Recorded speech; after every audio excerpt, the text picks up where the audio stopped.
Do not answer when angry. Pag nagalit, pag may narinig na nakakagalit, huwag magsalita muna. May tamang panahon to register your protest. May tamang panahon to correct something wrong. Pero hindi habang galit na galit ka. Proverbs 17:27, the one who has knowledge uses words with restraint. Ang taong marunong ay may pagpipigil ng bibig. May pagpipigil ng salita.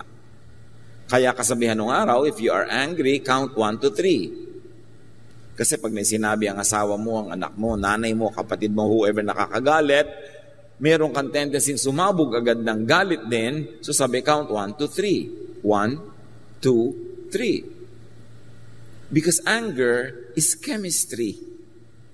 Pag may narinig yung tenga mo, tinatransmit sa brain mo na nakakagalit, naiiba ang blood chemistry mo.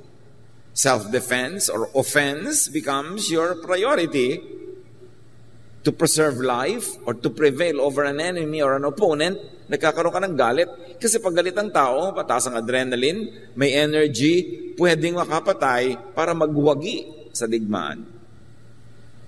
Pero gusto mo ba talagang patayin ang asawa mo, ang anak mo, kapatid mo? Kahit man lang patayin sa salita, you don't like that. Kaya hindi nagsasalita agad pag nagpantingan-tenga. Yung biglang silakbo ng damdamin, nagalit ka, close your mouth. At sabi nga, count 3. Kung sobrang galit na galit ka, ano daw? Count 10. Kasi pag may sinabi sa'yo nakakagalit, pag nagbilang ka muna ng 1, 2 hanggang 10, na iba na uli ang chemistry ng iyong dugo, natanggal na yung violent nature, natanggal na yung tendency to attack, to be defensive or offensive. So hindi ka na rin makakapagsalita ng mga bagay na maaring pagsisihan mo lang 3 minutes later. Because when you speak when you're angry, you would only retaliate or punish or worsen the situation. So, kailangan nag-iingat-ingat ng pagsasalita. Make words your servant, not your master. Habang hindi mo pa sinasabi ang salita, servant mo pa siya.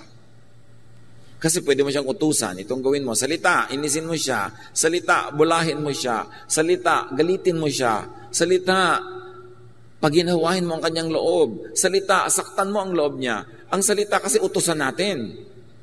Pag hindi mo pa binibitawan.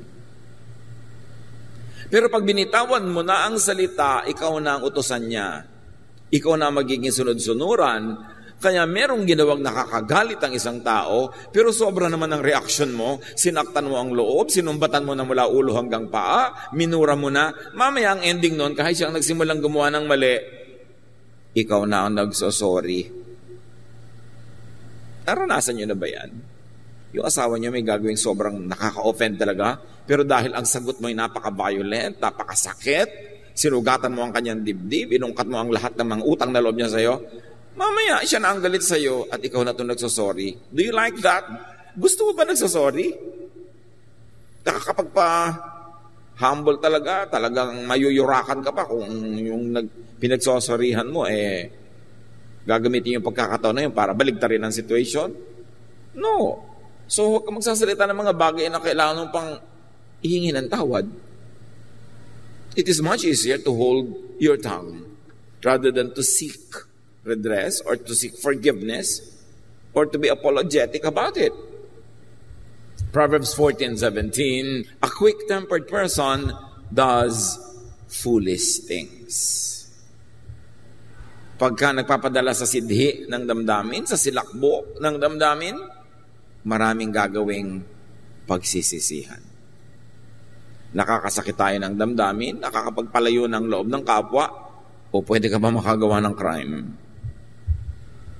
Pag careless with words, ikaw pa magsusorry, ikaw pa magsisisi, and in the end, maaaring ikaw pa ngayon ang mukha masama.